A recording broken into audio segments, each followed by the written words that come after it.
Olá, boa noite para quem está aí online assistindo a gente. Entramos atrasados, que estamos com a maldição da ausência de internet em plena gravação. Hoje estou aqui eu, Angélica Hellis, com meu querido parceiro de gravação, Marcos Noriega. Oi, yes. Bom, de qualquer maneira, Marcos, dá boa noite para quem está online aí para ver a gente, que faz essa loucura, né? Cometer essa loucura de ver a gente. Power off. Power off, isso aí. É. Boa noite, boa noite, pessoal. O Samir tá aí. Já entra tossindo, hein, Samir? Já entra tossindo perdão. Na live, hein? Tudo bem, gente? Bom, nós hoje estamos aqui com a pretensão de conversar aí sobre o segundo episódio de House of the Dragon. Tem coisas novas, coisas interessantes, tem muito bafafá, tem muito tralalá. Vamos ver se a gente consegue destrinchar essas paradas todas aí, né? Mas a princípio eu já gostaria de perguntar para vocês, até porque depois eu tenho um textinho que eu gostaria de ler sobre algumas coisas aqui, sobre a questão da abertura, né? Porque o episódio The Rogue Prince, que saiu no domingo à noite, ele veio com a malfadada ou bem fadada abertura, né? Que surpreendeu muita gente pro bem, outros pro mal. Teve a mesma música, aí teve gente que teve aquele, ai não, credo, Game of Thrones, não, essa música não, né? Não, é mega gatilho. Teve gente que achou feia, tá rolando de tudo, gente. Eu já peguei aqui uma tremenda explicação que fizeram aí, que colocaram no Reddit, que eu posso até mencionar para vocês. Mas eu já começo perguntando pro Marcos, e depois tu responde também, Samir, depois do Marcos, o que você, Marcos, achou da bendita da abertura do House of the Dragon? Eu já... Antes de tudo, eu queria dizer boa noite pro Que Botão Que Pula, né? Que tá aí presente com a gente. Vai ter spoiler, viu? Infelizmente. Vai ter spoiler, ele não viu o episódio gente. ainda, né? Tem que avisar que infelizmente. Se tu não ligar pra spoiler, não esquenta a cabeça. Porque a gente não vai entregar tudo, porque eu teria que descrever, né, o episódio, a gente teria que ter um poder, né, de descrição. Mas a gente vai entregar algumas coisas sim. Se você não gosta, né? Mas diga lá, Marcos, responda. Eu não gostei de ter sido a mesma música. Eu acho que essa série, até por uma questão de marcar mesmo, que ela é outra série e tá contando um prequel, mas é outra história e tudo mais, ela mereceria um tema só para ela. Eu acho que seria interessante terem feito isso. Então isso eu não gostei de ter sido a mesma música, embora muita gente tenha gostado. A abertura também, ela, claro que ela segue muito de perto a abertura da série anterior, é a mesma ideia. O interessante é que essa miniatura, na verdade, é a miniatura que você tem ali, que o Rei Viserys está fazendo ali, né, nos aposentos dele. E ela trata dessa questão da árvore genealógica ali dos Targaryen, indo até a antiga Valíria, né? Isso é interessante. E eu achei que ela não é, não sei, ela não me teve o mesmo impacto da abertura da série Guerra dos Tronos, porque você acha aquela abertura talvez mais bonita visualmente, mas essa abertura é interessante, ela cumpre um papel muito curioso e muito, muito importante dentro, né, de apresentar para a gente o que vai ser essa história exatamente. Então, esse papel ela cumpre muito bem. Pena que, repito, né, não teve um tema próprio para a série musical, né? Olha, eu vou perguntar para o Samir, depois eu dou a minha opinião. Mas e você, Samir? O que você achou a princípio da abertura? Vai parecer repetitivo, mas eu esperava mais também. Sinceramente, não pelo fato da trilha sonora ser muito parecida com a de Game of Thrones, ou ser...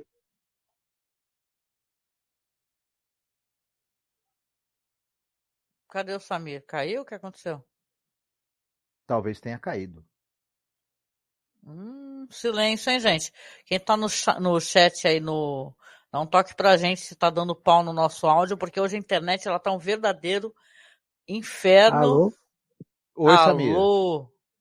Alô. Mas não parece que eu caí, parece que eu tô online, né? Eu acho que é meu áudio que tá falhando, Angélica. Pode ser o seu Eu áudio que acho que esteja porque falhando. eu acabei ficando sem o fone, mas Bom, mas de qualquer maneira você está sendo escutado agora. Então, se você tá quiser, você ok. pode concluir. Então, enfim, é isso, né? Eu esperava que tivesse uma variação, né, na composição do opening, né, da abertura. Teve menos variações de notas musicais, menos variações musicais do que eu esperava que tivesse, mas eu também entendo que tenha esse vínculo com o universo Game of Thrones, né? Porque, queira ou não, ainda é um prequel, ainda é um produto que faz parte do Westeros Verso, né? Eu posso chamar Westeros Verso, posso chamar Game of Thrones Verso, não sei. É que o Porque a gente Westeros sabe verso que ficou muito bom. ficou, né? Porque Ficou assim, legal. a gente sabe que além de fogo e sangue, né? E isso a gente vê muito bem na abertura, o sangue escorrendo de linhagem por toda a linhagem Targaryen, né? A gente ainda vai ter a possibilidade de ter uma série derivada da Game of Thrones do Jon Snow, né? Então, eu acho assim que vai se seguir como a gente tem as trilhas de John Williams, como a gente tem as trilhas de Star Trek, de Star Wars, vai seguir um padrão sempre parecido com isso que a gente vê na abertura do Game of Thrones, musicalmente falando, né? Quanto à abertura da maquete da antiga Valíria e a perdição da Valíria, é muito detalhe. Então, eu não tive tempo de conseguir compreender nem metade da abertura dele, visualmente Não, eu falando. fiz uma colinha aqui para poder falar Eu para as vi hoje, pessoas. eu estava até dando uma olhadinha, né? Eu Mas posso isso é uma até coisa que a falar gente depois vai, que né? você. Essa abertura é uma coisa que a gente vai aprender a degustar ao longo da terceira, quarta, quinta, né? Parte da temporada, né? Sim, Então, essa sim. abertura é assim, gente. Eu penso que visualmente é aquele negócio meio para cracudo, né? De Game of Thrones, eu que lê todos os livros, estudioso do assunto, porque para mim, logo de cara, eu vi um sanguinho correndo para lá e para cá. Eu até brinquei no Twitter que eu falei, caramba, botei o meme da Renata Sorrah, né? Que é ela fazendo aqueles cálculos e olhando para o lado, e falando, caramba, é um sanguinho correndo para lá e para cá.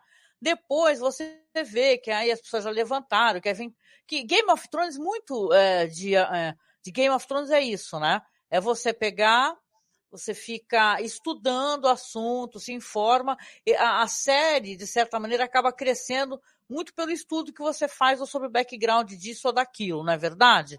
Acho que tem muito disso, né? Tem a questão da semiótica e tal, que você pode analisar também, que engrandece normalmente o produto do audiovisual, né? Mas aqui, principalmente, é difícil para você entender que aqueles símbolos, cada um deles que está contando toda a história dos, né, desde Valíria, os reis e tal, o rei que vai morrer, os que já tem coroa, o que ficou cheio de sangue, porque, né, tem todos os detalhes aí. Eu até vou deixar. Eu ia falar sobre isso. Gente, a minha gata, ela não vai parar de miar. Peraí. Agora é isso.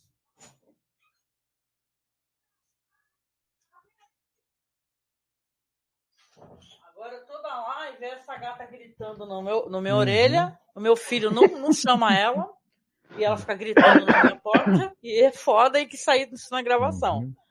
Mas né, seu xarope? As aberturas de séries, normalmente, elas acabam apresentando os personagens. É o que a gente vê de mais comum. Ou mesmo apresentando imagens que remetam àquele universo. E a série Guerra dos Tronos teve essa grande sacada de trabalhar a geografia onde vai se desenrolar através de uma maquete e trabalhar os símbolos das casas, né? Como então se isso é fosse muito um grande jogo de marcante. RPG, né? Exatamente. Né? E que remete muito exatamente esse universo do Um RPG. enorme tabuleiro de War, né? E assim, para além disso, a abertura da série, que a gente está acostumado, ela dava uma noção do que ia aparecer no episódio. As casas, entendeu? Eu falei isso, até estou me repetindo. As casas que iam aparecer, entendeu? Se apareceu o Vale da Águia, se aparecer a casa lá dos Stark. Aqui, cara, é um símbolo que, cara, quem é que tá... só quem lê o livro, até brinquei, que é muito cracudo do negócio, para compreender que cada símbolo... esse é o símbolo que tá no colar que a Rhaenyra ganhou do Daemon. Sim, Porra, sim, né? Não é assim, cara. Ficou uma coisa que, visualmente, eu não achei bonita, entendeu? Aquele sanguinho pra lá e pra cá, correndinho. Mas é interessante, é que nem tu falou, Samir, talvez com o tempo a gente se acostume com isso e tal, né? Mas tinha muito mais significado a abertura da série antes, né? Mas Eu achei uma besteira aproveitar a mesma música, né, do cara, até porque para essa série agora tem músicas legais também, até do próprio Djawad aí, entendeu? Que eu até cheguei a usar no outro podcast. Então, eles meio que falam assim, não, a gente quer evocar, né, que o outro brinca, chama de Robotnik, né? O Robotnik, o outro lá, a gente quer evocar a série, tá, o universo. Estão querendo atrair os mesmos fãs, né? Mas ficou bem, assim, não sei, vou ter que me acostumar com isso. Deve acontecer, à medida que os episódios forem passando, de ter mudanças e alterações na abertura que remetam a cada episódio. Eles devem acabar fazendo isso também. Eu acho que não. Sabe por quê? Não, Marcos, é que não sei se tu leu o texto que eu te mandei. Acho que não, pelo seguinte, ele é a história deles, entendeu? Tá mostrando a Valíria toda destruída, aí depois vai mostrar o primeiro rei, entendeu? Aí depois os outros, os filhos que se casaram. Eles não vão ficar alterando, entendeu? Vai ficar essa abertura mesmo, entendeu? Eu acho, não é que nem a outra série, Marcos, que ficava mostrando uma região, depois a outra. Ia lá para lá do Mar Estreito. Não vai, fofo. Pode ser que não, mas eu acho que eles vão acabar usando esse recurso em algum momento, né? Deveriam usar, pelo menos, né? Só se eles encherem de sangue, né? Porque eu já escutei umas pessoas falando aí. Quem quiser falar alguma coisa, tiver alguma opinião, pode colocar no chat aqui, que vai ficar eu, o Samir e o Marcos prestando atenção no chat, viu, gente? Assim, eu acho que pode ter alguma coisa a ver com a questão do sangue e com a morte, né? Porque depois eu dou opinião sobre isso, né? Tem muito isso, né? Essa coisa meio estranha e eugênica, né? Dessa questão do sangue, né? Mas é uma coisa que teve com monarquia e realeza, né? E ao mesmo tempo, né? De qualquer maneira, a abertura, né, muita gente detonou e achou bem caidinha. Tem gente que achou caidinho usar a mesma música. Tem gente que não gostou do sangue correndinho. Eu não gostei muito do sangue correndinho, não. Vou ser bem sincero. Ficou bem estranho. O Que Botão Que Pula, ele falou uma coisa interessante aqui no chat, que talvez a mesma música, mas com instrumentos diferentes, tivesse funcionado de maneira bacana, porque marcaria muito que é uma outra série que, claro, né, tem relação com a série que a gente viu antes, óbvio, né? Talvez tivesse realmente sido um recurso legal, mas não foi o que aconteceu. Não, a gente teve isso daí, esse maestro, ele é muito competente. E para quem acompanhou a série, lembra que tem vários momentos que a música mesmo, as músicas e as composições, elas mudam de tom, mudam de instrumentos, né? A questão é que tem umas composições que são derivadas aqui, que mesmo assim são bonitas. Eu acho que não precisava mesmo ter usado essa mesma música novamente, né? Mas a gente está se prendendo nisso loucamente, né? Já estamos 15 minutos nisso aí, né? O Samir acabou de cair e a gente vai aguardar o Samir voltar, mas a gente já vai atacando aqui o que aconteceu. Vamos fazer aqui um recap, né? E tal, e falar o que aconteceu nos episódios e a gente vai comentando o que a gente achou legal ou não. Pode ser? Eu posso até começar. Pega aí no teu texto aí o ponto que tem o recap, né, a recapitulação do bagulho, que você vai acompanhando conforme eu vou falando, tá? Olha o Samir voltou aqui. Samir, tô falando pro Marcos aqui, que eu vou começar, então, eu vou comentando o que foi rolando, o que vai acontecendo. Como tu tem um embasamento literário e tal, tu vai dando uns toques pra gente do que é interessante ser apontado, assim, se tem uma diferenciação, né? O que foi bem adaptado, na tua opinião, né? Porque dizem que nunca nada vai ser superado do que a nossa cabeça constrói, né, de imagem, né? A gente lê um livro e vai saber se o cara consegue passar, né? A ideia do que a gente viu no livro, né? Estão quebrando tudo aí na tua casa, Samir. Acho que jogaram a panela na parede. Acho que sim. Gravação ao vivo é foda, mano, galera. Vamos lá então, gente. Vamos ver aí, vamos começar esse episódio do segundo episódio de House of the Dragon com visões ali,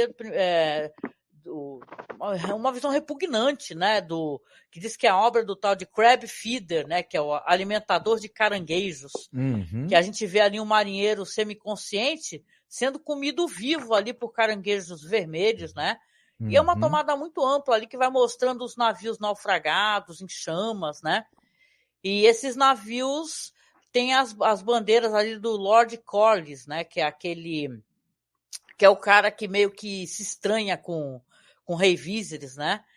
Aí a próxima coisa que a gente vê é justamente ele mesmo, pau da vida, entrando ali na reunião do pequeno conselho, né, para falar o que está acontecendo. Falar, vocês estão aí conversando, que estavam batendo papo, falando sobre a alteração ali do um cara ali do tal de exército, sei lá, Exército Dourado, não sei o nome dessa porra, eu não vou lembrar tudo não. Dos capas douradas, isso, eles estão precisando alterar ali. E ele fala, não, está acontecendo uma coisa urgente, né? Aí a mão do rei, né, que é o Otto Hightower, começa a rejeitar, né, essas objeções todas do Corlys, falando, não, o que a gente pode fazer? O rei, ao mesmo tempo, está ali só observando, mas na hora que ele vê que o negócio começa a pegar fogo, ele resolve interferir, né? Aí ele fala, assim, que já fez alguma coisa e tal. E aí ele fala assim, poxa, por qual razão é um nome estranho, né? Alimentador de caranguejos teria para nos temer, né? E tal, porque ele pensa assim, temos que fazer alguma coisa porque esse cara tá invadindo, tá atacando os navios dele e o que impediria ele de atacar, né? Mais coisas, na verdade. Então ele acha que o rei está um tanto quanto hesitante, né? Exatamente, é um final. Desculpa, é um início bem interessante com aquela cena horrenda, né, dos caranguejos comendo os marinheiros ali, e ajuda a estabelecer aí esse antagonista, né? A gente primeiro vê o que o cara é capaz de fazer, né, para depois ter mais perto do final do episódio a gente vai ver a face dele, né? E começa de uma maneira bem interessante mesmo, né? Que vai dar isso, começa de uma maneira bem interessante. A gente não falou, mas esse episódio é dirigido pelo Greg Yaitanes. E eu queria apontar que eu achei esse segundo episódio mais bem dirigido sob certos aspectos do que o primeiro. Esse cara, ele é um cara que ele foi produtor e diretor da série House, né? Por exemplo, mas ele tem muita experiência, porque ele trabalhou em Castle Rock, trabalhou no revival agora do Jordan Peele de Além da Imaginação, trabalhou, enfim, trabalhou em CSI, é produtor também, diretor de episódios do Manhunt na Bomber, que é uma baita série. Enfim, o cara é muito habilidoso, tem muita experiência. Mais até do que o Sapochnik, diga-se de passagem.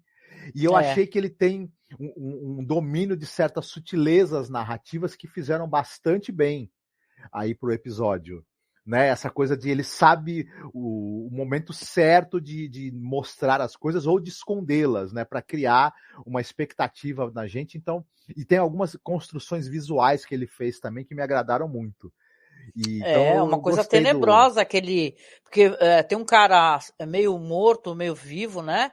Mas tem um que já tá todo detonado, né? O cara, o apelido dele é alimentador de caranguejos. Eu pensei que ele deveria se chamar alimentador de siris, né? Porque eu sempre achei que siri era no mar, tá ligado? E o caranguejo era no mangue. Então eu achei que não sei, vai ver que é tudo caranguejo, eu que tô viajando, né? Mas eu acho de qualquer maneira que essa coisa assim, essa contenda, tá na cara que eles estão preparando a gente para ter uma grande treta mesmo, fenomenal, porque a premissa dessa briga toda é isso, né? Essa briga de família, esse desentendimento, esse negócio desse cara, ele fala, né, claramente, mais pra frente ele vai falar que ele não pode ser preterido porque ele é mais importante, né? Ele é um cara meio brabo, né? e tal, Sim. né? E olha, eu acho engraçado, olha como a atuação é boa. Eu não tô com o MDB aberto aqui para lembrar o nome dele de cabeça, mas esse daí que é o Hightower, né, que é o Mão do Rei, malandro, esse ator aí, ele tá conseguindo deixar todo mundo, né? Ele é muito filha da mãe, esse Mão do Rei aí, esperto para caramba, né? E sem nenhum escrúpulo, já que ele joga a filha dele mesmo no colo do cara lá, né? Do rei Viserys Dedo Podre. Uhum. O Rhys Ifans, que faz o Otto Hightower, ele tá muito bem no papel. Ele tem aquela coisa. E nesse episódio eu acho que ele também tá muito bem dirigido. Ele tem aquela coisa de ser uma mão do rei firme, mas ao mesmo tempo ele tá manipulando o Viserys sempre que pode, e claro, tá usando a própria filha, né? Para isso também.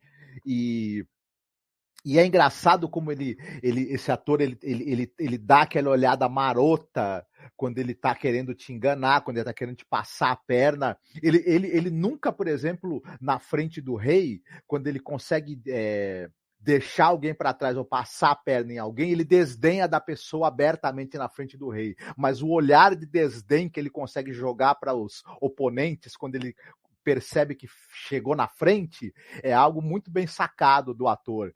Então ele é um cara de duas caras, né? E o ator sabe fazer essa transição ali de quem tá fingindo uma reverência na frente do rei e para quem é uma bela de uma serpente, né? Quando o cara não tá olhando. Não, e eu fico pensando assim, né? Que esse cara, esse rei, o Viserys, né? Ele é um cara que obviamente, até porque ele vem de uma tradição, se for parar para pensar. O primeiro que aparece lá, que você até brincou, né? Chamou ele de Jaehaerys, mas é o Jaehaerys, né?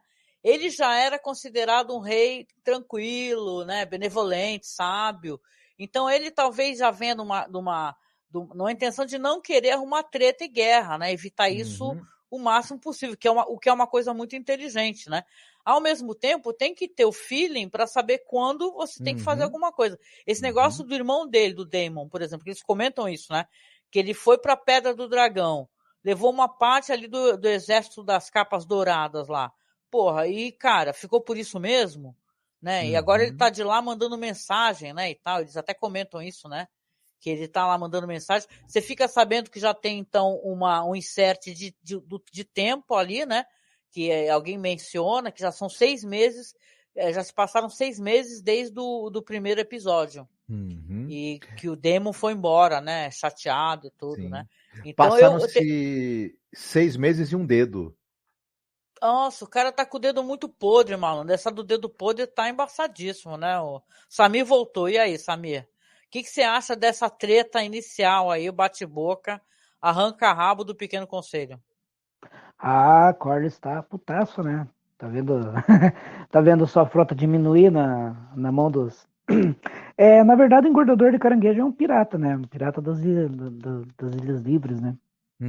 E isso coloca o Otto Hightower meio que de frente, porque o Otto Hightower é um cara que não pode ver ninguém à frente do rei, né? Ele sempre tá tentando dar um jeito de contornar a situação e, de alguma forma, ser o protagonista das decisões do Viserys, né? Tanto que todo mundo cheio de dedo, né? Quando o mestre... Menos o rei que tá com o dedo podre. Coitado, né? E aparentemente nota-se que ele é diabético, né? Porque isso aí é decorrente dos ferimentos do trono, né? Cara, quem é que senta num trono que tá passando doença, né? Deve estar todo bichado, né, meu? Ele é diabético. Numa época que não tinha antibiótico ainda, né? Não, ele provavelmente é diabético, senta num trono feito de lâminas afiadas, e enquanto ele tá trabalhando naquela maquete que ele tá fazendo de Valíria, é um quindim atrás do outro, né? Que ele vai comendo, e aí danou-se.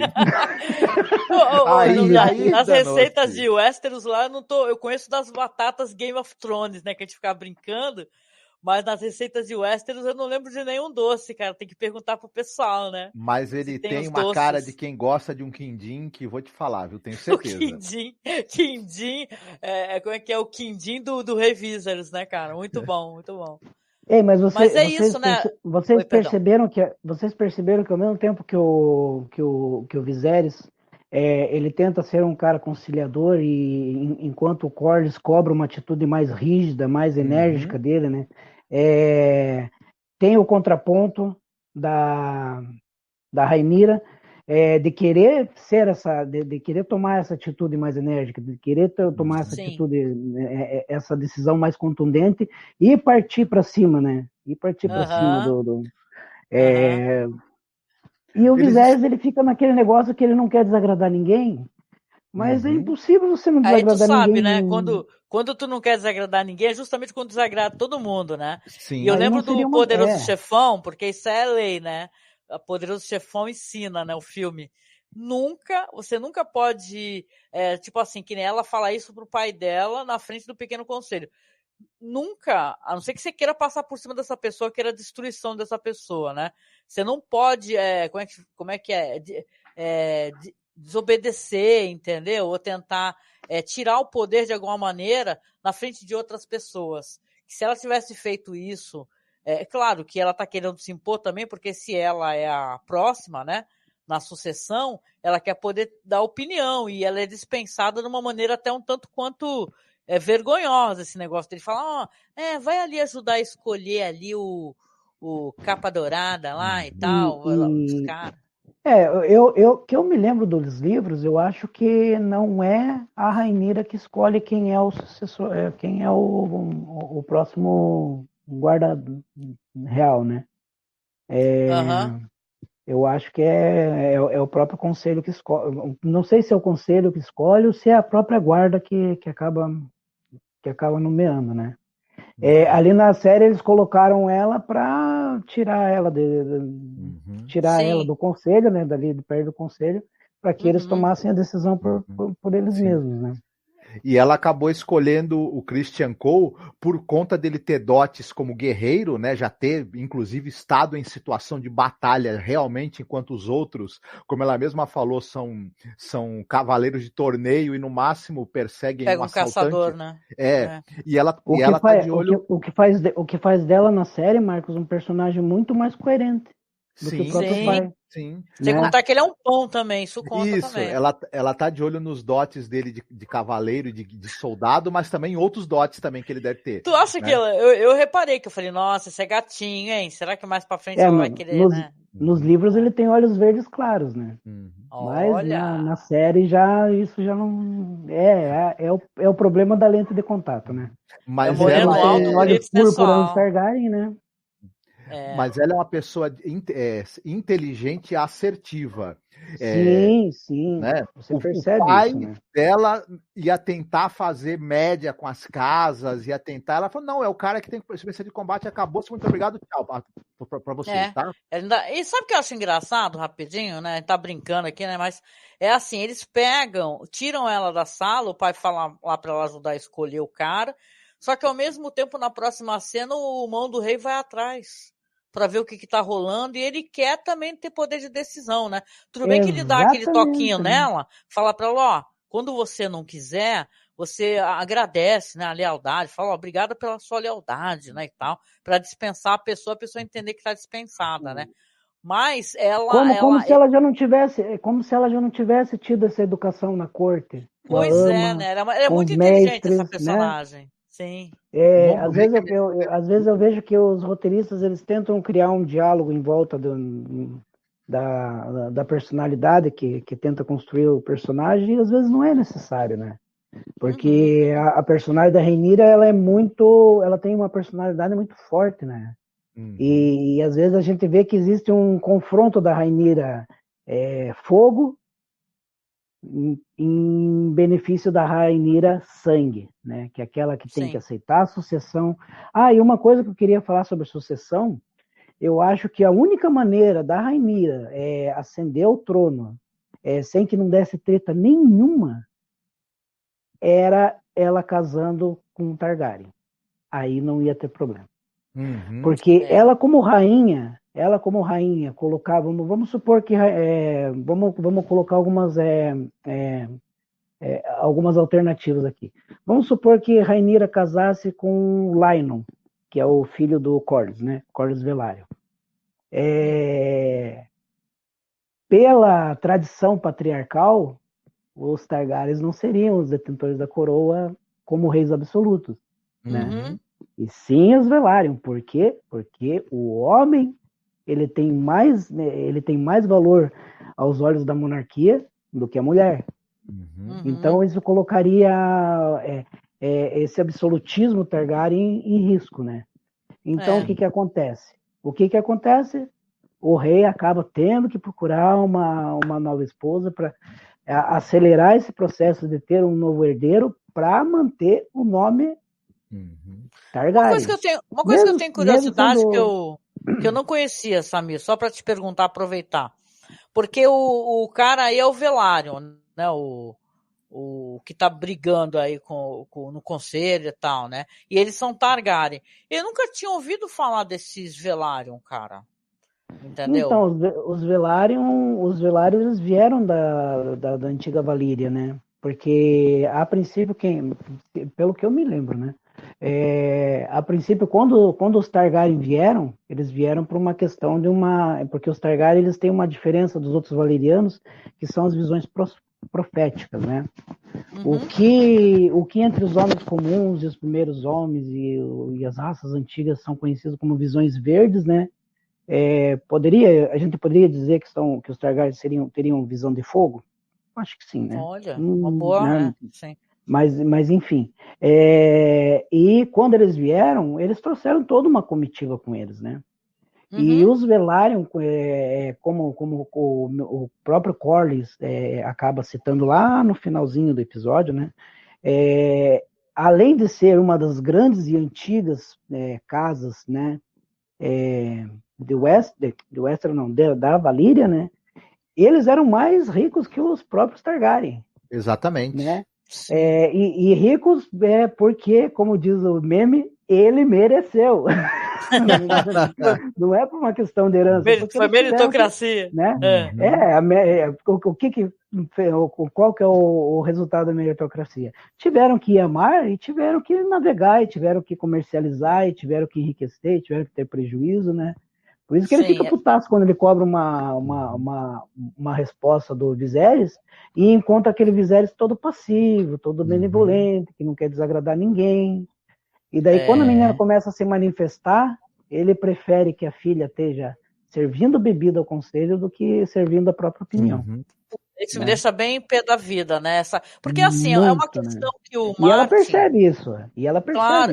E é uma questão que o Martin é criticado por isso, e eu falo isso respeitosamente, porque eu sei que quem é fã costuma ficar ofendido com qualquer coisa.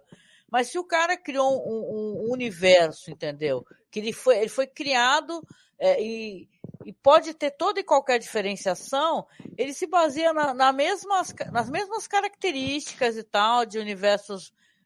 detalhe, medievais não, porque é falado que tinha uma certa agência de algumas figuras femininas e tal. Então é estranho, né, que ele reproduz essa espécie de comportamento, sendo que, na verdade, na vida real, né, Marcos, a gente conversava muito sobre isso, né?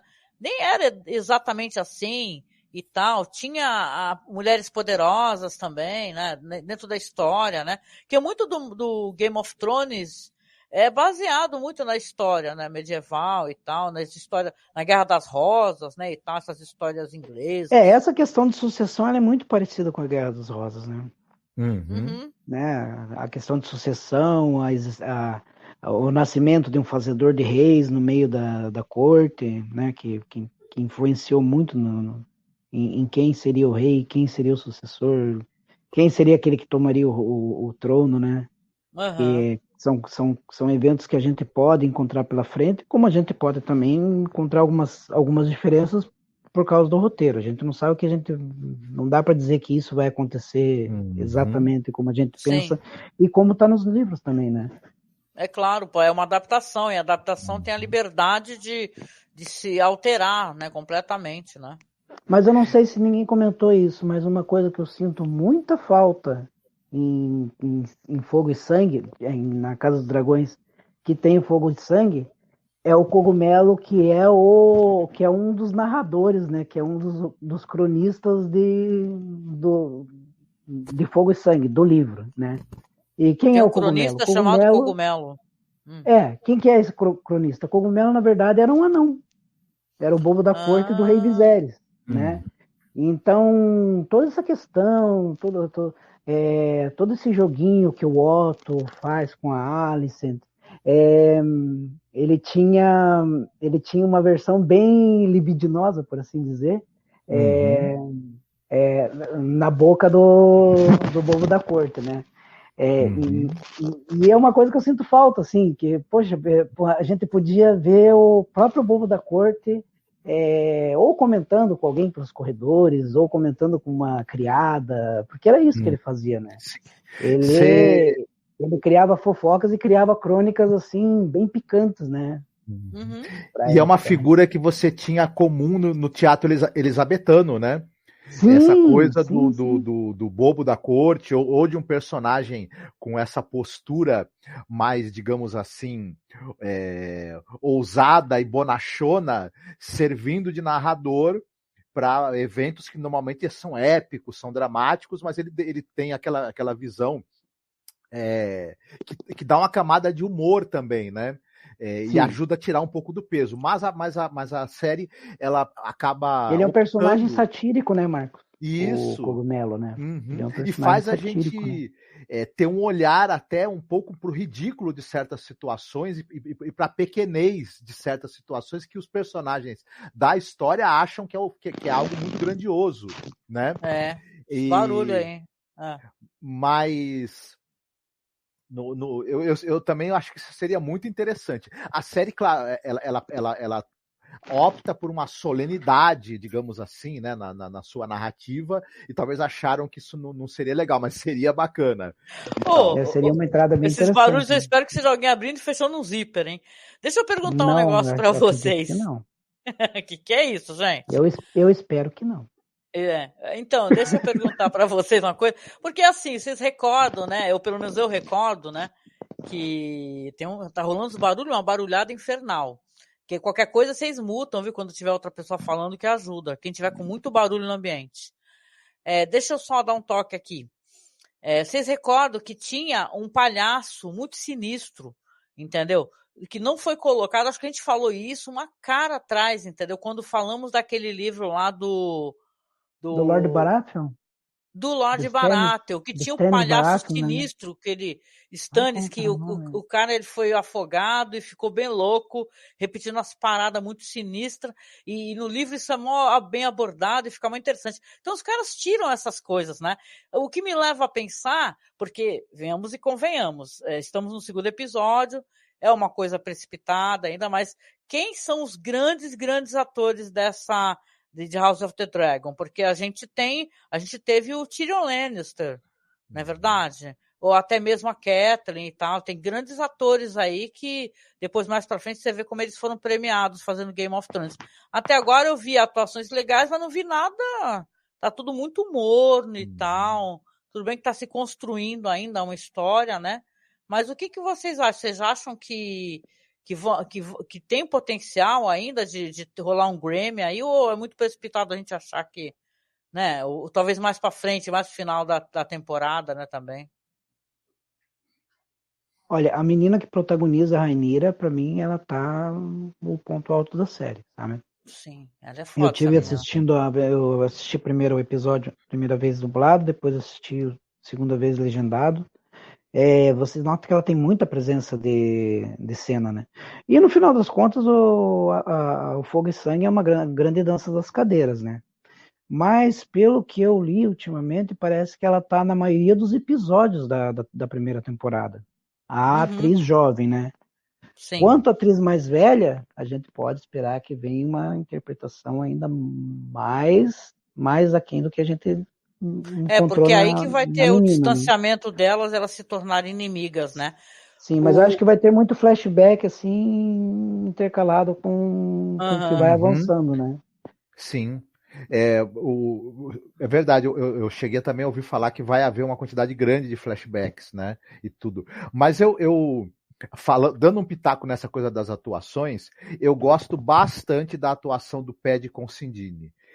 Assim, ele é um personagem... É o Viserys, né? O Rei Viserys. É o Rei Viserys. Ele é um personagem cheio de contradições, né? Ele, ao mesmo tempo que ele é um sujeito que ele tenta ser conciliador e pacifista, por um lado, e ele também, ao mesmo tempo, é um cara que faz aquilo que ele quer, mesmo que isso tenha um custo politicamente falando. Ele é um cara que, ao mesmo tempo, quer mostrar sua autoridade, mas ele tem uma séria dificuldade em manejar as questões da família dentro desse contexto da política, né? Esse contexto mais amplo da política. Ele tem uma seríssima dificuldade em lidar com o irmão, né? De trazer a simpatia e a fidelidade do irmão para ele. O Daemon, ele é alguém próximo de um rei com um pulso mais firme. Ele poderia ser um aliado altamente fiel, porque você percebe que, mesmo com todo o orgulho que ele tem, todas as demandas que ele tem em relação a mais poder, quando alguém fala mal do irmão, ele fala: opa, eu posso falar mal do meu irmão, você não, você fica na sua. O cara é o típico brasileiro, né? Que do brasileiro pode falar mal do Brasil até dizer chega, mas vai o estrangeiro abrir a boca, né, meu? E falar mal do Brasil. Ele deu um Santa Cláudia no Cordes Velário, né? Sim. Deu mesmo, no finalzão já é bem no finalzão. Senta aí, Cláudia. Ó, você tem que entender que sangue é sangue, família é família, né? Uhum. Mas todas essas camadas que o Viserys tem, elas são muito bem contempladas na atuação do Considine. Ele é um excelente ator, e assim, é uma atuação de fervura mais baixa. Ele não é uma pessoa de arroubos, e o ator tá certo em manter esse tom, né, que ele mantém. Porque ele tem essa tradição de paz, né, e tal, como eu falei. Deixa eu só dar uma adiantada aqui na nossa pauta pra gente, porque a gente vai batendo papo, conversando e pra gente poder falar de outros tópicos aqui que eu quero saber a opinião de vocês. Tem a questão aqui da mão do rei, tem a questão do casamento, né, porque você tem ali como eu falei, já se passaram 6 meses, né, que a rainha morreu e ele está sendo pressionado, o rei Viserys, a casar, né. Você vê ali que a mão do rei jogou a filha, né, no colo. Não mostra pra gente nada assim dele fazendo nada com ela. Só ela indo lá bater papo com ele, aí ela leva lá um action figure de dragão pra ele, porque ele deixou cair, papapá. E ele até pergunta pra ela: tu não tá falando nada pra minha filha não, né? Porque talvez ela não vai entender. Então ele sabe que esse monte de encontros e trocação de ideia que ele tá fazendo ali é uma coisa meio, no mínimo, né, suspeita, né, assim, um cara bem mais velho, né, recém-viúvo, né. Mas esse diálogo, ele tem muitas sutilezas, porque quando ele fala pra menina assim: olha, não sei se a minha filha vai entender esse tempo que nós andamos passando juntos e as coisas que nós andamos fazendo. Ela dá um olhar, ela para, ela fica calada, a menina, né? E ela dá um olhar para ele que já diz tudo, né? E que já, se eles não estão fazendo, eles já estão, cada um no seu canto, pensando em fazer, e já há uma cumplicidade para isso. Então, sim. Esse diretor, ele é muito bom de sutilezas. Tem muita coisa nesse episódio, não só nessa cena, mas em outras, e que a Emily Carey, a atriz que faz a Alicent Hightower, ela consegue transmitir com o olhar, e isso é muito bom. Tanto mérito tanto dela como atriz, como do diretor, de captar essas sutilezas que ocorrem nos diálogos que ela tem com o Viserys e que ela tem com a Rhaenyra. Eu gosto muito do diálogo. Perdão. Eu ia falar que eu gosto muito do diálogo que a Rhaenyra tem com qual é o nome dela? Alicent. A rainha que nunca foi, não é Alicent? A Rhaenys, né? Rhaenys. A Rhaenys, né? Aquele diálogo que elas têm, porque aí essa parte aqui, esse segmento que eu estou perguntando para vocês, é esse negócio dos casamentos e dessa espécie de construção, né, social, que eles explicam como é que funciona essa dinâmica, o constrangimento que tem de você ver o cara tá empurrando a filha, que tem 12 anos, que é uma menina com uma peruca gigante branca, né, mano? E o desconforto que ela demonstra com isso, né? E a outra também é novinha, porque como Game of Thrones ela percebe que Rhaenyra tá incomodada, né? E a Rhaenyra, a princípio, ela entende isso como se fosse uma alfinetada, né? Mas, na verdade, ela tá tentando chamar ela a situação. Ó, isso que tá acontecendo com ela, tá tentando dar acontece um toque com Acontece com todas as mulheres da corte. Não importa, né? Não importa a ascensão social que elas se encontram aqui dentro, né? Apesar que a Rhaenyra fala, aconteceu com você. Ela é meio a Simone Tebet do bagulho. Tá rolando um barulhão aí, ó. Ela é meio a Simone Tebet, aconteceu contigo, colega. Você é irrelevante. Eu não sou, né? Então é meio assim, entendeu? Ela tá dando um toque pra outra, falando, ó, se liga, porque mulher aqui fica sempre em segundo plano. Ela, tipo assim, você vê, a gente comentou, ela fica lá só servindo os caras. Por que ela não tá sentada à mesa? Né? Ela parece uma copeira. Sobre essa questão do casamento, tem um trecho aqui de Fogo e Sangue, lá, acho que lá na página 307, que diz assim: os Hightower de Vila Velha eram uma família antiga e nobre, de linhagem impecável. Não poderia haver objeção à escolha do rei. Mesmo assim, houve quem murmurasse que a mão do rei tinha subido mais do que devia, que ele tinha levado a filha para a corte com isso em mente. Alguns até lançaram dúvidas sobre a virtude da senhorita Alicent, sugerindo que ela havia recebido o rei Viserys na cama, mesmo antes da morte da rainha Aemma. Olha. Essas calúnias não foram provadas, embora o Cogumelos repetisse lá pelos corredores do reino em seu testemunho e chegasse a ponto de alegar que a leitura não era o único serviço que a senhorita Alicent executava no quarto do velho rei. No vale, o príncipe Daemon supostamente deu uma surra no servo que deu a notícia. Então aqui no livro você já nota que Daemon não está lá em Pedra do Dragão. Quando o Viserys decide revelar com quem ele iria se casar, né? Aí a Casa Velária mais uma vez descobre que é deixado de lado, né? Mas a gente percebe que a Alicent, ela foi treinada pelo pai desde pequena para cumprir esse papel. Ela é uma espécie de peça do tabuleiro dele. Então, ela fica o tempo todo falando pro rei, você precisa de uma esposa boazinha e obediente, mansinha. Sim. E o que acaba acontecendo? Quando o Corlys pensa que está indo, Otto já está voltando. Sim, a proximidade dela com a Rhaenyra também é uma maneira de ter todas as informações possíveis, informações inclusive sobre o próprio rei, e ir fazendo esse plano de...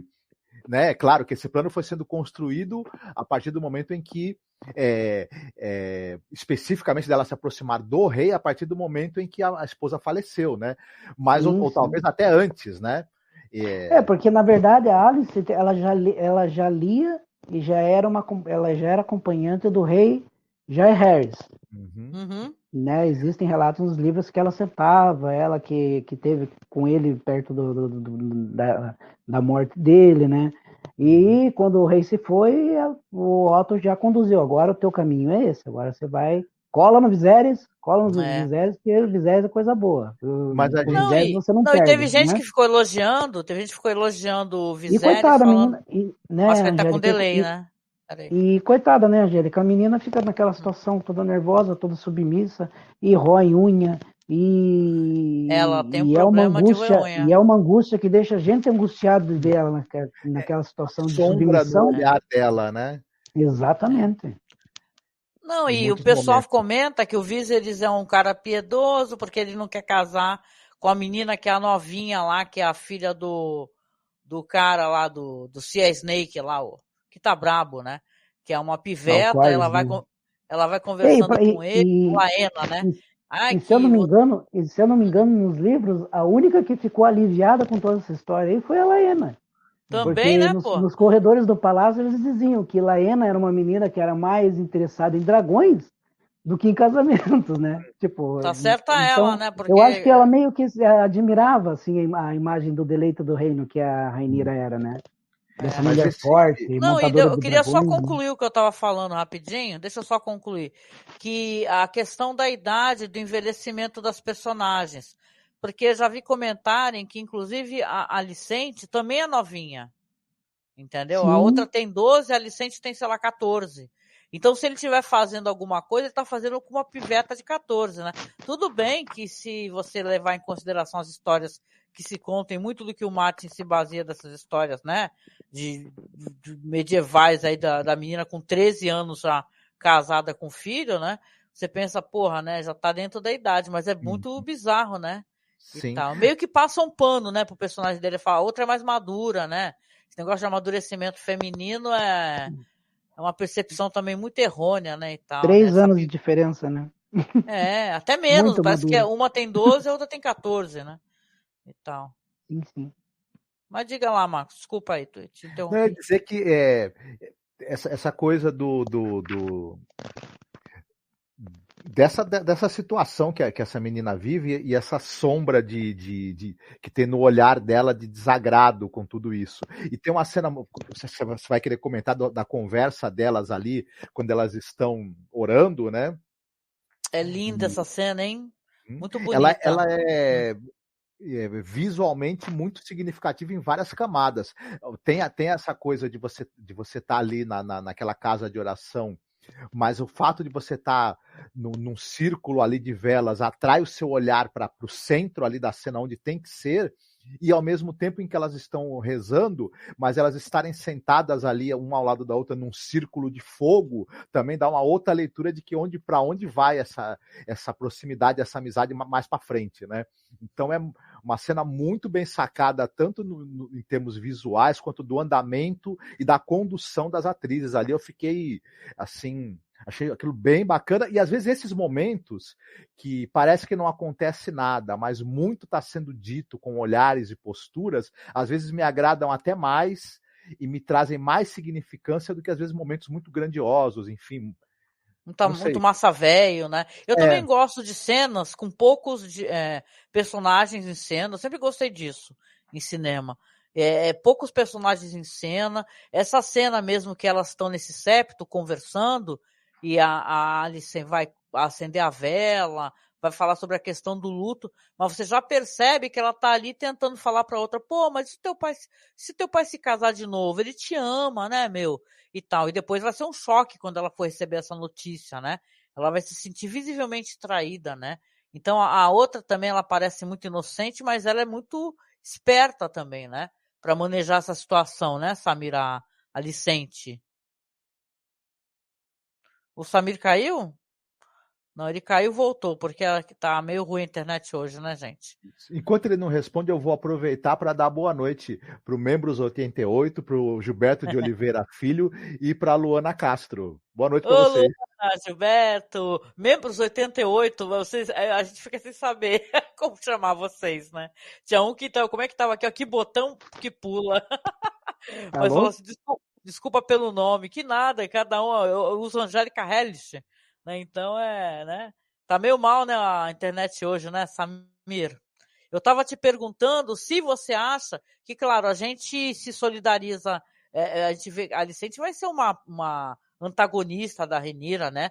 Mas ela é muito esperta também, manipuladora, né? Tu não acha? E ele caiu de novo! Caiu! Rubinho serve. Ô, Rubinho, boa noite. Boa noite. O Samir está caindo. Marcos, tu consegue botar ele de volta ou tem que ser eu para botar? Tem que ser você, ele não aparece para mim. Agora apareceu de novo aqui, que ele tá caindo. Acho que a internet dele tá ruim, né? Tá horrível, gente. Tá Alô? ruim hoje, né? Opa. Tô te ouvindo, Samir, tô te ouvindo. Oi, gente. Eu vou passando aqui pro próximo tópico pra gente não se estender muito, senão o podcast fica longo. E dessa vez a gente resolveu falar do máximo possível de tópicos aqui, tá? Tem um tópico aqui que é interessante, que é chamado a ordem das coisas, que é justamente esse negócio que a gente estava comentando aqui, a Rhaenyra observando o passeio do Viserys e a Laena, ali na Fortaleza Vermelha, naquele jardim incrível com aquelas árvores estruturais, né?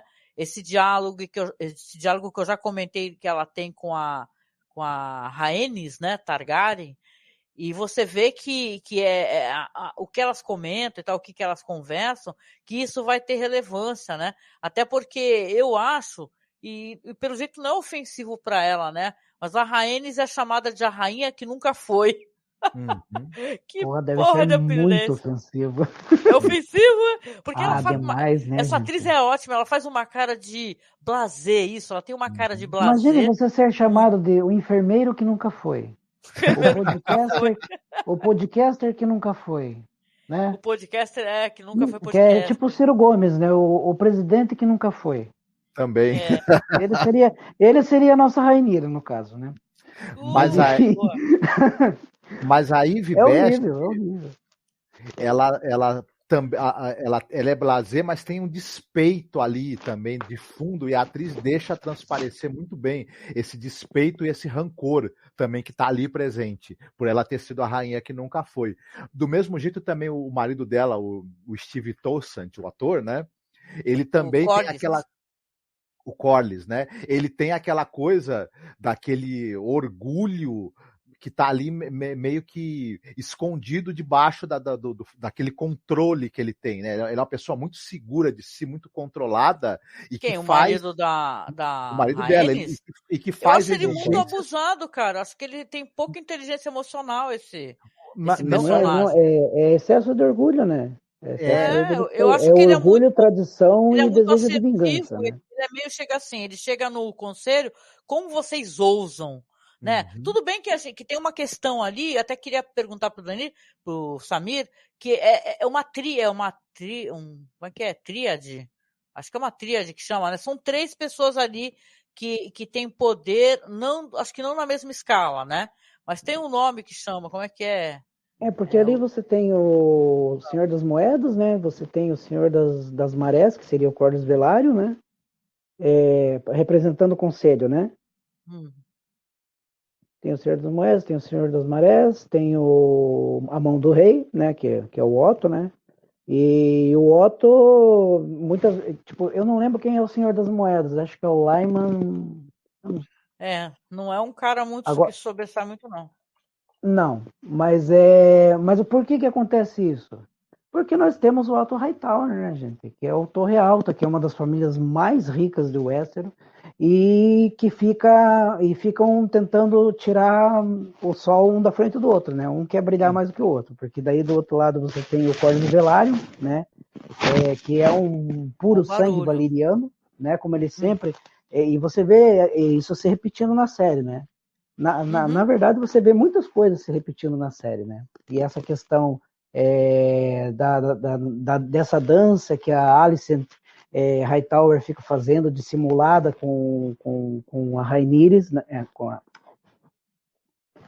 a Deleite do Reino, né? E, por outro lado, todo esse negócio de ficar se rodeando em cima do Viserys, né? E do outro lado, o Corlys Velaryon querendo fazer a mesma dança, só que ninguém dá a vez para ele dançar, né? O Otto não vai dar a vez para ele dançar. E isso daí deixou o homem putaço, né? Ele já tem esse ímpeto de ser um puro sangue, fica muito louco da vida. E eu até não tiro a razão dele, sabe? Esse debate aí de puro sangue e tal, isso daí é uma coisa, né, que você fala, caraca, a gente tá... utilizando, tá se debatendo esses conceitos, né, e tal, né? Mas é uma coisa, quando o rei, o Viserys, ele vai falar com um dos membros do conselho, e o cara fala, olha, o Lord Corlys, o Lord Corlys, ele tá fazendo um movimento dentro do que é esperado de um homem na posição dele. Acho que o rei é que acaba tendo dificuldade de lidar com esse orgulho dele, saber que a fidelidade do cara, e até porque ele é importante, porque ele é o cara que tem a frota marítima, e que pode, na verdade, em determinados momentos ser a diferença entre a sobrevivência ou não do reino, ele tem que saber dar um pagamento também pro orgulho desse cara em alguns momentos para manter o cara fiel. E o Viserys, ele não consegue ter essa medida, né, de lidar com essas personalidades orgulhosas e altivas e saber, ao mesmo tempo, agradá-las e controlá-las. Ele não vai ter nunca essa habilidade, né? Porque esse cargo de rei não é fácil. Lembro do Baratheon, gente, é muita merda. O que a gente nota no Viserys, né? O Viserys, ele é um cara erudito, né? Ele é um cara afeito a livros, né? A maquetes, a arte, as artes manuais. Ele fica colecionando action figure e montando maquetinha, né? Exatamente. Ele quer ser o eterno conciliador numa situação onde a corda tá puxando dos dois lados.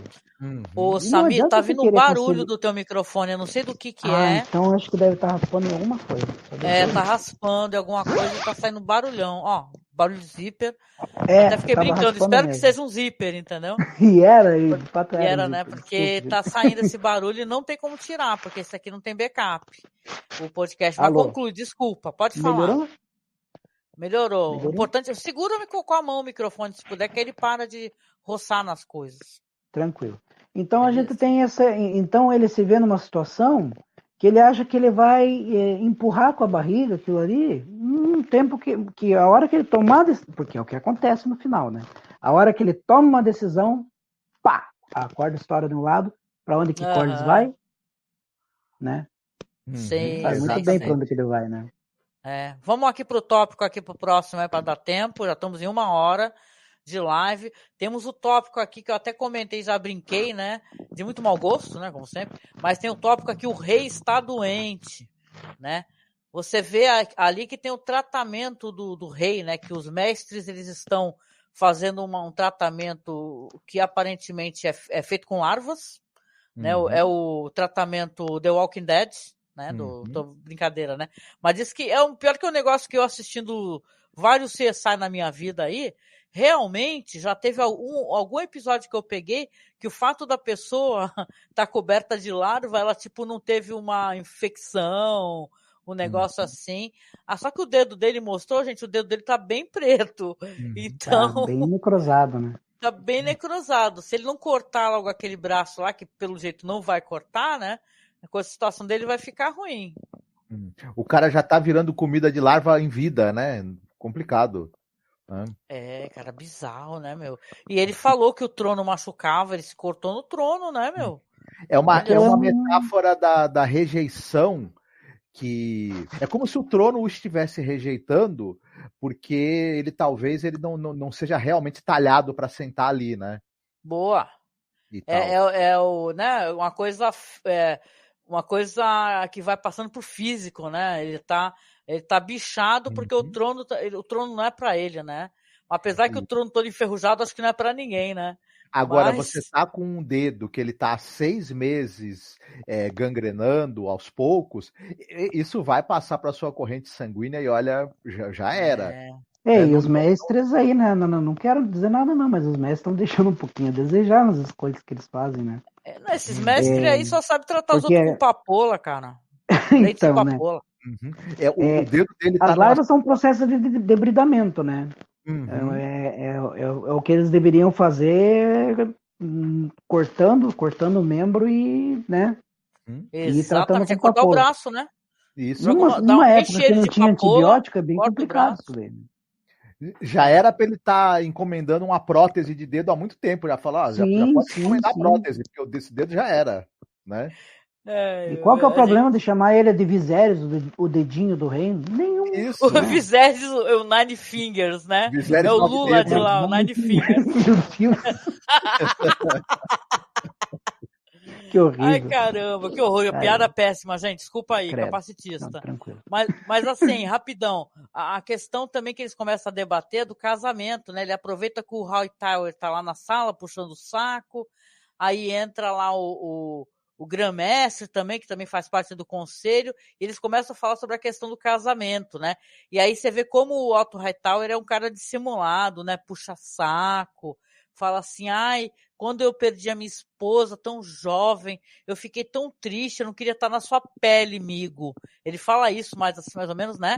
Aí você já vê que, entendeu? Ele tá ali só fomentando, não queria estar no teu lugar e tal, né? Aí o outro não, tem um cara na sala falando, na verdade seria ótimo, é o mestre, né? Porque ele é de uma família importante, é uma família que tem grana, que nem tu falou, né, Samir? Então seria um casamento interessante pro rei, né? No final das contas, em termos de dinheiro, os dois casamentos são interessantes para o reino, né? Sim. As duas alianças são interessantes para o reino. Para a questão consanguínea, né, para manter essa linhagem valeriana, purista, né, e o Velaryon seria a escolha mais assertiva, né? Mas a gente sabe que com aquela tradição westerose da família da Torre Alta, né? Ou Torralta, ou Hightower, né?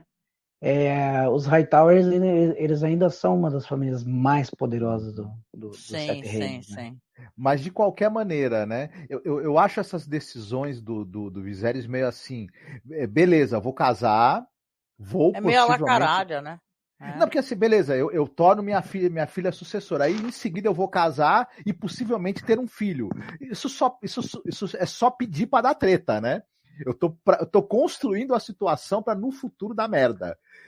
Enfim. É que eu acho que ele não podia, me corrija se eu estiver enganada, Samir. Eu acho que ele não podia, tipo, ter perdido a mulher e o filho e não ter nenhum sucessor. E ele estava brigado Não, com o demo lá, né? Com o demônio lá, né? Então não ia ser. Eles não queriam, o conselho não queria, né? Inclusive, o Demon. Entendi. Uhum.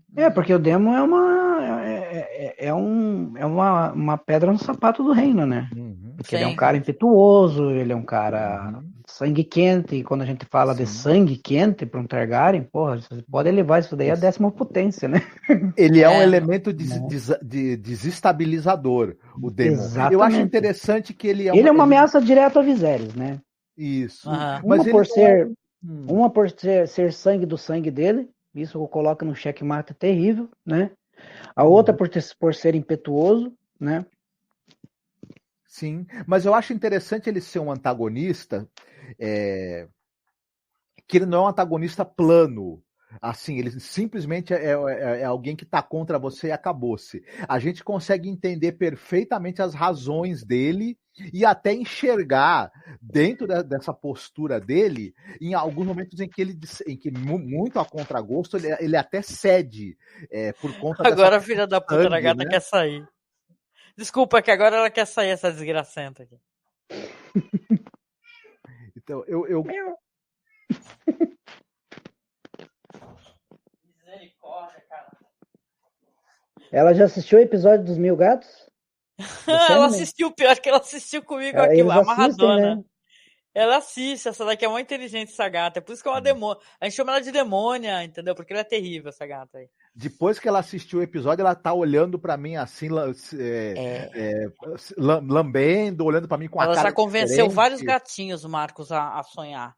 Mas vamos Então, para uma das partes mais perigoso isso, hein? interessantes? Bora lá para Bora, talvez uma bora. das partes mais importantes e interessantes do episódio. Concordo aqui com o nosso amigo Rubinho, né, que falou aqui, ó. Para mim, o ovo foi o tema do episódio. Pois E é sim, verdade. porque o Daemon Targaryen, ele tá lá em Pedra do Dragão, ele tem umas cenas dele lá, ele levou a profissional do sexo, né, e tal, pra Meu lá, Deus. e ele tem rolo com ela, e ele já mandou avisar aí pro conselho cacete que a mulher tá grávida, que vai ser a lei de não sei o que lá, e ele quer ser, como é que é? Ele tomou ali a pedra do dragão e se nomeou o herdeiro legítimo, né, do trono, né. E o problema é que ele roubou o ovo do dragão, né, que esse ovo justamente seria do irmão da Rhaenyra, não é? O Samir, esse ovo aí? Aí ele Sim, pegou, o Nath levou o ovo, morto, né? o Nath O, morto, né? o, Não, o irmão pior que eu acho que ele falecido. nasceu vivo, depois que ele morreu, esse menino aí, né? Não deu, viveu por poucas horas. Sim, Mas, não é o Nath morto, na verdade. não, mas assim, mas o Realmente. lance todo é que aí tem esse problema. Como é que o Viserys vai resolver isso daí, né? Porque ele não pode ignorar, porque ele tá mandando recado, chamou o Viserys e tudo, e a família toda pro casamento lá, pro buffet e a porra toda, né? Agora ele tem uma segunda esposa, sendo que ele tem uma primeira, né? É uma mulher chamada Misária. A miséria do Aí reino, né? é miséria? Eu aqui pra Não, mim é tá misária misária. com mais, Não, tipo ela é mais misária, área. sim. Ela é misária. Tu chamou de miséria. A Eu misária achei que pode ser a miséria do reino, no final das pode contas. Mas ser, entende o não, acho que não. trocadilho, entende o trocadilho. O ovo do dragão, ele diz que quer colocar o ovo no berço do bebê, que é um costume Targaryen, né? Aí é claro que acaba o quê? Acaba o Otto juntando uma galera ali dos remanescentes dos capas douradas lá para poder resolver essa questão, né? Porém, você sabe que a nossa querida protagonista maravilhosa aí, qual é o nome dela? A Rhaenyra, né? Que parece nome de personagem da Tieta, né? A Rhaenyra já vai montar no seu dragão e vai lá para resolver a questão. A gente vai descobrir isso depois, né? Porque a gente vai ter aquele... Aliás, gente, toda a cena é muito bonita, né?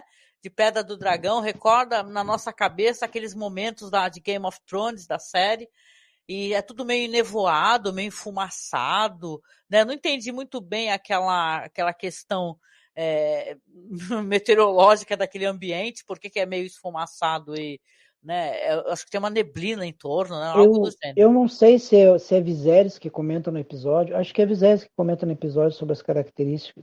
Não, acho que não, ele fala de Valíria, né? Porque assim como Valíria, né, a Pedra do Dragão também foi um vulcão, né? Foi uma formação rochosa vulcânica, né? Tanto que então tem aquele gente vidro de dragão, né? Então a gente tem por entender que é tudo muito enevoado, que tem muito vapor, que é muito úmido, muito quente. Por isso que nasce muito vida do dragão, né? Como você falou, né, Angélica? E é uma escolha, eu acho sim, que é uma escolha para efeitos especiais bem prática, assim, né? Porque daí você resolve várias questões de profundidade, de plano de fundo, né? Tanto que quando Rhaenyra vem na Syrax, que ela vem por baixo, né? Eu sei que eu estou me adiantando, e você vê a movimentação das nuvens, né? Aquilo é uma das cenas mais lindas do episódio. É linda, é maravilhoso. Eu acho que o ponto alto do episódio é a chegada de Rhaenyra, né? Porque junto com a chegada dela, você vê a filha do dragão, né? Sim. Você vê, não, até porque você pensa, o Otto é meio maluco, né? Ele vai lá ameaçar o Demo lá, só que, bicho, o cara tem um dragão na hora. Ia virar churrasco, né? O dragão começa a dar sinal de vida lá, fazer uns barulhinhos, aí os caras olham pra cima e falam, putz, vamos correr daqui, né? Só que aí a cena é mó linda, que mais temíveis vem a Rhaenyra, né? Da dança, né? E é gigante, é bem maior do que o dela, né? O dragão do Demon, né? Bem maior. Bem maior. Marcos? Tu tá no silencioso, Marcos. Se não fosse ela interveio, né, usando o dragão, não fosse isso, eles teriam guardado as espadas e voltado com o rabinho entre as pernas. Isso seria uma humilhação pro rei, assim, considerável, né? Aliás, eu fico pensando se o Demon não é tão folgado como ele é folgado por causa que tem dragão, né? Certeza, né, gente? Mas não tenho dúvidas. Não tenho dúvidas. Mas de certa forma... E outra coisa, e a gente acaba descobrindo que ele é um tremendo papudo também, né? Mentiroso. Mentiroso, porque ele rouba o ovo sob o pretexto de garantir o ovo para um descendente que nem existe. Dentro de uma situação que a própria futura esposa dele nem sabia que ia ser uma futura esposa. Putz, ele coloca ela numa situação totalmente... Nem sabia que ele tinha inventado que ela estava grávida. Puta, aliás, a cena é ótima, mas é depois dessa cena, né? Dessa contenda com o dragão e caramba, né? Ele queria pisar no calo do Viserys com isso, pegando esse certo, ovo, né? Essa cena é muito boa. Porque a Rhaenyra meio que desmonta ele, né? Isso. Essa cena serve para desmontar esse plano dele, serve para a gente ter uma camada a mais para a Rhaenyra, porque a gente sabia que ela era impetuosa, que ela era assertiva, que ela era corajosa e que ela tinha muita vontade de provar o valor dela para esse bando de gente que a enxerga apenas como uma meninota, né? Sim. E nessa cena a gente tem uma dimensão da ousadia, da coragem, do ímpeto realmente que ela possui. Ela literalmente faz o tio arregar. Ele também, de certa maneira, acaba voltando atrás, porque primeiro foi um mero capricho para pisar no calo do irmão, e quando ele vê a possibilidade de ter que matar ou entrar numa luta de morte com a própria sobrinha, a quem ele respeita né? Mais do que respeito, ele tem uma certa atração, inclusive, ele resolve dar um passo para trás, né? Porque a gente que a gente percebe, né, mãe? Quebra, né? Pergunta prática, ovo de dragão quebra fácil? Acredito que não, né? Então tá. Eu acredito que não. Tanto que para chocar um ovo de dragão requer muito fogo, né? Vocês podem notar que eles colocam num braseiro, né? Eles colocam o ovo dentro de um braseiro, né? Verdade. Nas brigas entre os casais Targaryen, por exemplo, as mulheres jogando ovo de dragão na cabeça dos maridos causou traumatismo craniano em vários. É a esfera do né? dragão. Gente do céu, mas é isso. Então, realmente, como vocês falaram, a Rhaenyra consegue. Ela fala umas palavras legais, né? Ela fala: meu pai me chamou de princesa de Pedra do Dragão. Aí ela confronta ele e fala: e esse é o meu castelo aí que você tá morando. Ela, né, fala: eu não sei se aqui tem fãs da Emilia Clarke, mas eu prefiro 1000 vezes essa atriz falando valeriano, cara. Ela não faz muito aqueles beiços, né? Dela, né? Que a Emilia Clarke parecia o Pingu, né? Fazendo vários beicinhos. Ela não, essa daí ela fala mais normalmente e tal. Mas vamos combinar com o sotaque valeriano de todos eles. Tá? Depois que a gente se acostumou com Game of Thrones, né? O sotaque deles tá muito bom. Nossa, eles a gente tá virando até muito sommelier naturais, de alto né? valeriano, né? Porque você nota que eles são muito naturais, eles falam muito naturalmente, né? Tipo, isso. Mas você sentiu até o senhorzinho lá que veio dizer, gente, roubaram não, eu não sei, o ovo do eu achei dragão, que essa né? menina ela fala um alto valeriano do sul. Não Isso. sei, do sul, do sudeste. Vocês acharam que era mais do sul, mais do norte, esse sotaque? Ai, gente, mas o Daemon... Aí o que acontece? O Daemon acaba arrumando pra cabeça, né? Ele entrega o ovo, o pessoal vai embora, coloca um ovo lá na churrasqueira, né, e tal, pra ir embora.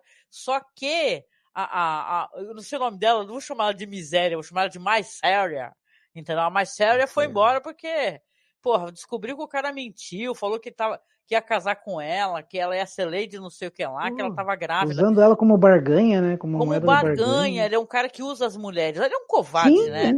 Mas da sabe o que é pior maneira engraçado? possível. Ou melhor, não, é bem Apesar triste. que não existe uma maneira boa de se usar alguém, né? Exatamente. Ela teve pela vida dela, porque eu acho que o acordo... Eu ia falar isso. Que na verdade, ela fala que, primeiro, não tem intenção nenhuma de se arriscar tendo um filho, ela fala isso bem claro, né? Segundo, ela fala que ela foi vendida por muitas vezes e tal, e que na verdade ela tem muito medo, ela quer estar em segurança, ela percebeu que o cara colocou ela na linha de fogo para tentar provocar o irmão. Então o diálogo que ela tem com o Daemon, que esse cara é irresistível chamar de Daemon, né? O Daemon é foda, que ele fica naquela... Aliás, vamos falar aqui, eu sei que é um ator muito querido, mas eu acho que ele tá interpretando, ele tá um ator de uma nota só, o Matt Smith.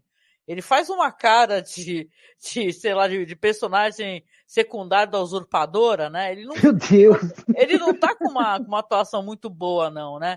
Não sei se ele achou que o tom dele vilanesco tem que ser esse daí, né? Mas ele é assim, né? Aquela cara de, tá bom, né? Tá muito não é um vilão, né? é muito monocódico, não é um vilão histriônico, que também eu acho que é outro ponto disso, né? Mas eu acho que é interessante o diálogo que ele tem com ela, e você vê que claramente que ela vai largar ele, né? Vai acabar não ficando com ele, né? Eu imagino aí no futuro a possibilidade, inclusive, dele e a Rhaenyra virarem um casal, né? O que dentro da tradição dos Targaryen não é impossível, né? Ô, Samir, tanto que ele deixa isso claro no episódio, né? Tu que conhece essas paradas, ele vai ter alguma coisa com a Rhaenyra? O Daemon aí? Porque os Targaryen não tinha essa parada de que era irmão que casava com irmão? Sim. E outra pergunta que eu tenho para fazer, por que a mulher do rei, a que morreu, quando foi dar luz, ela era lá do Vale da Águia, né? Negócio assim, né? Pelo que eu pude entender. Por que ela tem aquele cabelo loiro todo, cara? Ela ficou usando peruca? Não, o cabelo branco eu acho que era por conta da idade mesmo, da Aemma, né? Será, cara? Ela não pareceu muito eu acredito velha. que sim, né? Eu acredito porque que sim, assim, apesar que o povo do Vale da Água, mas tem sangue Targaryen. Eu não entendi isso daí. Ficou confuso. Eu acredito que seja por causa da idade, né? E ela o povo do Vale também não era um povo de cabelos escuros, né? Pode ser L'Oreal também, né? L'Oreal. Pode ser L'Oreal também. Eu acho que o pessoal tinha o hábito de usar água oxigenada e ficar no sol. Mas assim, a gente vai ter... Essas cenas foram muito boas, Ou economia de perucas? Pode ser.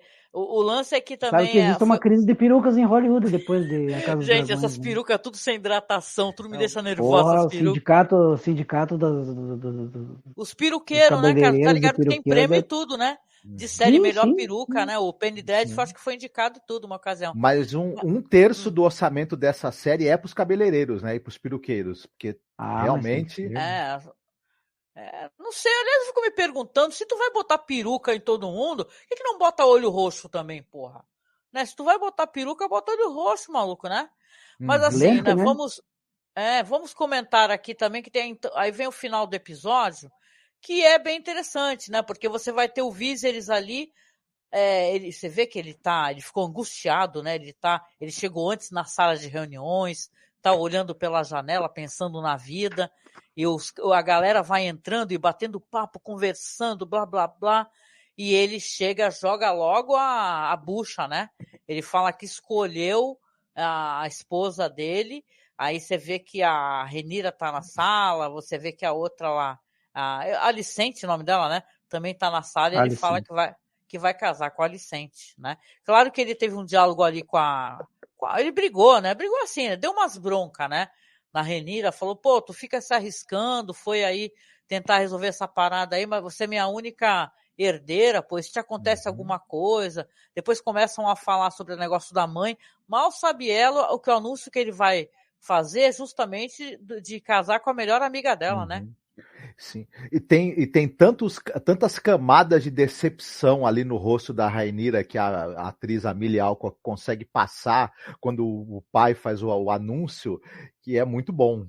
Né? A gente se coloca muito no lugar dela, né, cara? Porque o que eu vejo assim, o Viserys, ele é um rei tão comedido, tão cauteloso, tão racional, que por conta de toda essa guerra de corda, né, todo esse embate aí, no final das contas a decisão dele foi totalmente emocional. O racional ficou de lado, né? Ele se rendeu aos encantos, que foi uma armadilha bem fácil que o Otto armou para ele ao longo dos anos, né? E ele foi armando isso porque ele colocou a Alice ali ali na corte, quarto né? dele, né? Né? E no quarto dele depois, né? Também, né? E ela comprou ele baratinho, né? Pô, só com action figure. Não, será que é porque ele acha que será que é porque ele acha que ele tá ficando meio apodrecido e ele não vai durar muito? Que se ele casasse com a menina novinha, eu também acredito daqui que é a pouco não ia ter urgência, braço, né? perna, nada e não ia sobrar muita coisa? Daí ele ser pensou, também, meu né? Deus, a Laena tem 12 anos, vou ter que esperar pelo menos 2 anos, 14 anos. Nesse meio tempo eu posso morrer. Se eu morro, vai dar uma merda muito grande, porque daí de um lado tem Rhaenyra, do outro lado tem Daemon. Como que vai ficar? Eu vou pegar a Alicent mesmo. Ela tá mais prática, Sim. ela já tá aqui na beira da cama mesmo. Da beira da cama para dentro da cama é um pulo, né? E ele entende que uma guerra entre os dois pode ser o fim da dinastia Targaryen, inclusive, né? O que... Mas não vai ser tão uma coisa fácil que me assim deixa acabar triste? com a Quando você sabe como dinastia, é que a não. merda terminou, né? Você Você lembrando isso como terminou, você fala, putz, sério? Aí termina com o Jon Snow metendo uma faca na Ai, que é isso, né, cara? E às vezes eu vejo assim que o estúdio ainda tem o desejo de linkar e tornar certas coisas canônicas pra Game of Thrones. Não precisa, deixa Game of Thrones quietinho lá, né? Vamos Não, tocar o barco. tanto que eles não querem né? deixar que botaram a mesma música. E foda-se, malandro. E pra mim, vamos ter que seguir com esse muita link gente aí, tá lembrando as últimas temporadas do Game of Thrones enquanto toca a abertura. Poxa. É verdade. Mas é. Sim. Mas é um final assim, ó, bem que o pessoal fala que é um novelão, e né, cara?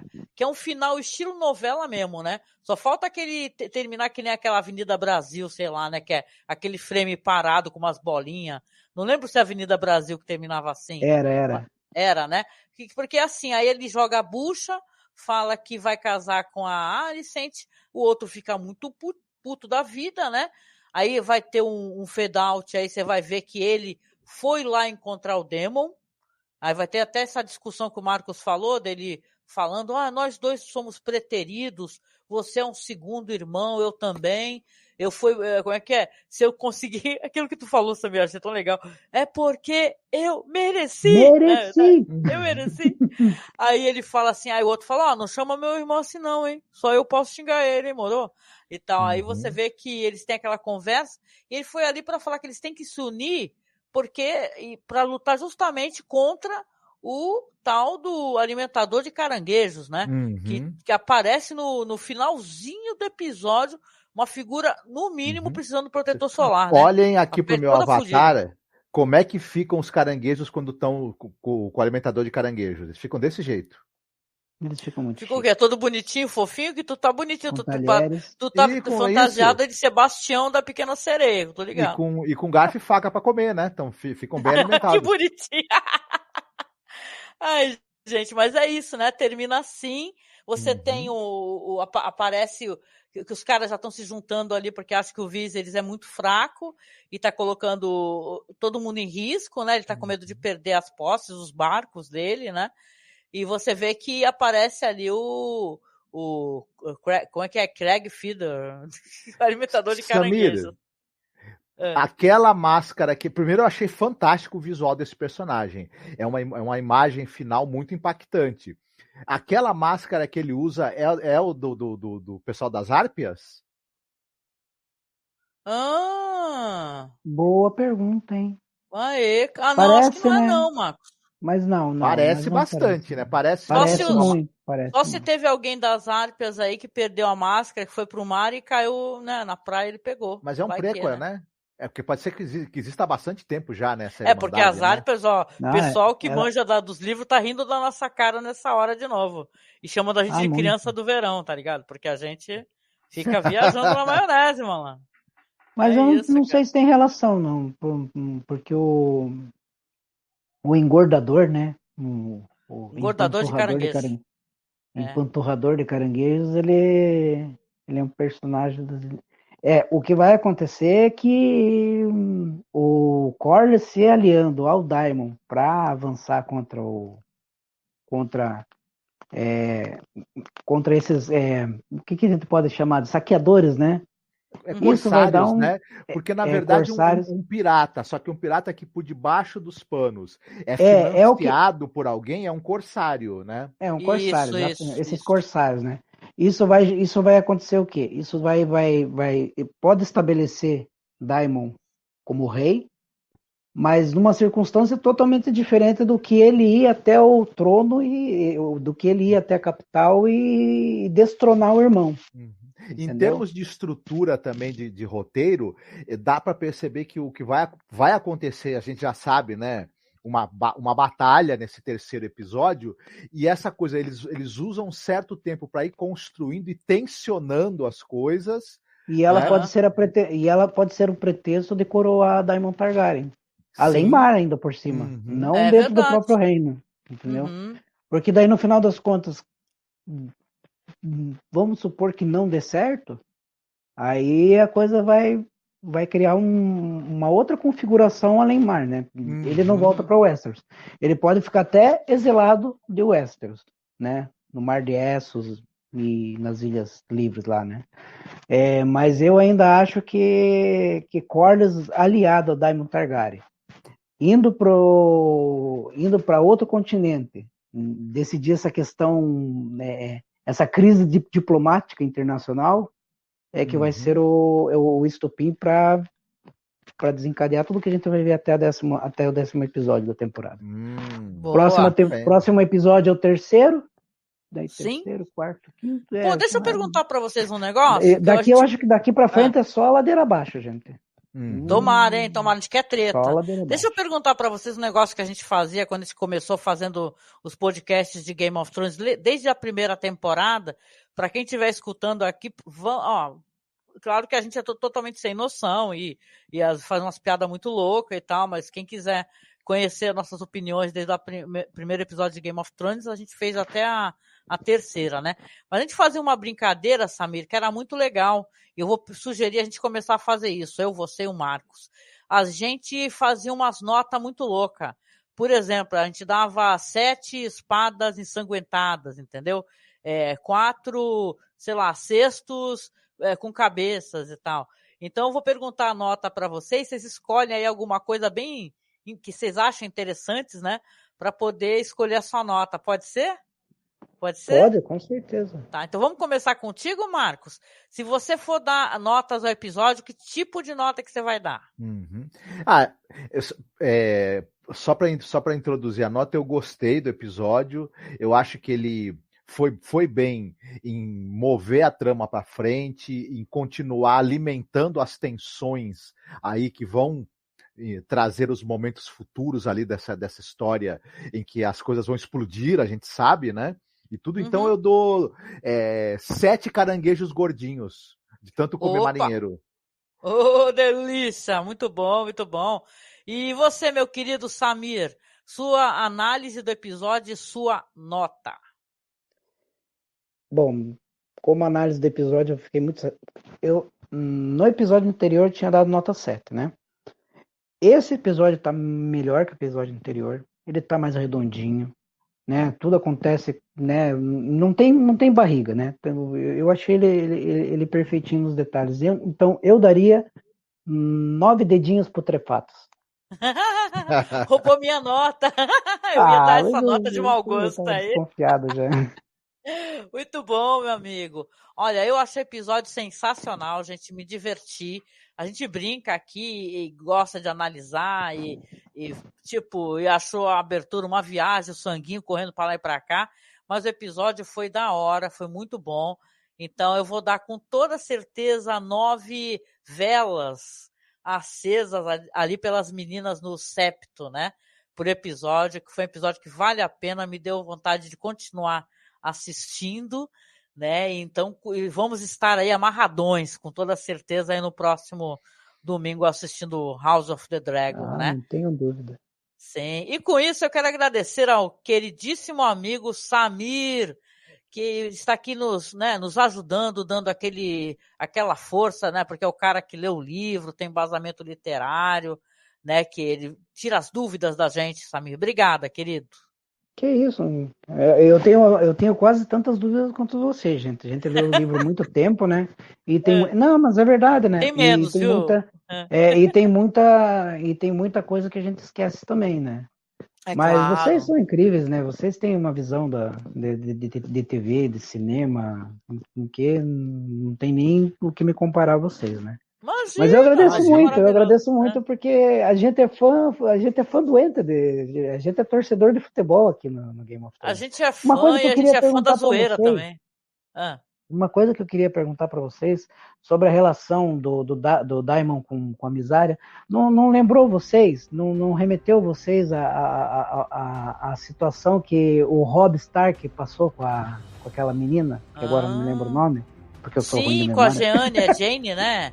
A magrinha que a atriz Paul, né? Era a bisneta do Chaplin. Sim, eu lembro. Exatamente, essa menina mesmo. Com a diferença que aquela lá era uma...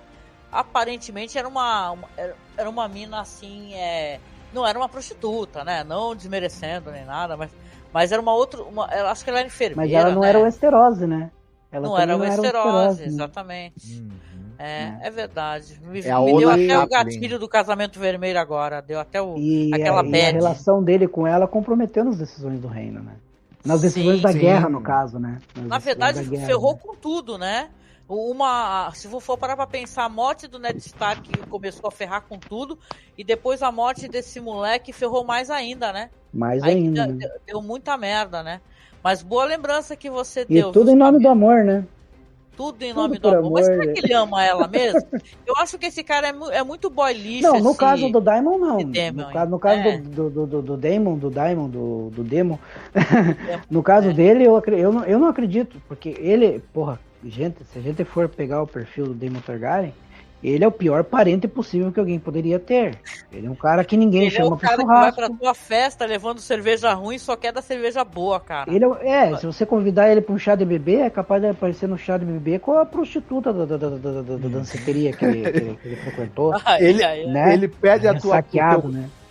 Ele pede o teu carro emprestado e uma semana depois ele volta pra casa com a bicicleta roubada. Eita, porra, é por aí. Muito bom. Deixa eu dar os finalmente aqui. Eu quero agradecer você também, Marcos. Obrigada. Mais um podcast juntos aqui.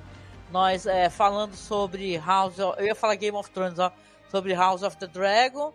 E quer deixar algum recadinho? Não. Eu quero agradecer aos apoiadores, porque a gente tem recebido ajuda. A época tá bem difícil, gente. Então, para todo mundo, né? O Brasil tá um terror e para todo mundo, inclusive a gente. Que, claro, se a gente tem podcast, a gente tem que pagar a internet. A gente precisa de ajuda também para poder manter o conteúdo que a gente está promovendo aqui. Então, se você puder, os métodos de apoio estão todos aqui abaixo, estão lá no site. Se você puder ser nosso padrinho ou nossa madrinha, a gente agradece muito. E para quem não puder ajudar, compartilha a publicação, seja em formato podcast, formato YouTube. E quero agradecer, porque a gente tem recebido ajuda de padrinhos, de madrinhas, de gente que faz Pix, tá? Então, obrigada de todo o coração, viu? Vocês não sabem como isso salva a gente e garante que o nosso trabalho se mantenha vivo. Isso é importante, tá? E vocês sabem, né? Procurem a gente nas redes sociais. Todos os links estão aqui na publicação. Procure o Samir, procure eu aqui, a Angélica e o Marcos Noriega nas redes sociais, que a gente também adiciona as pessoas. Se vocês quiserem falar alguma coisa, conversar, interagir, nós estamos disponíveis, tá? E a gente vem finalizando esse podcast aqui, essa live que vai virar um podcast, né?